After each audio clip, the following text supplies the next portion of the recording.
তো একটা কথা আবার আমি বলি, আমি কারো কি ভুল বুঝি যে আপনি তো নির্বাচন করেন কেন? যে কোনো নির্বাচিত সরকার অনির্বাচিত সরকারের চেয়ে ভালো বলে মন্তব্য করেছেন বিএনপির মহাসচিব মির্জা ফখরুল ইসলাম আলমগীর। সাবেক রাষ্ট্রপতি জিয়াউর রহমানের 89তম জন্মবার্ষিকী ও জিয়া স্মৃতি পাঠাগারের 12তম প্রতিষ্ঠাবার্ষিকী উপলক্ষে জাতীয় প্রেস ক্লাবে আলোচনা সভায় এসব কথা বলেন তিনি।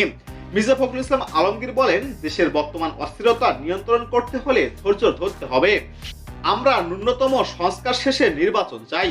আমরা সবসময় নির্বাচনের কথা বলি, কারণ যে কোনো নির্বাচিত সরকার অনির্বাচিত সরকারের চেয়ে ভালো।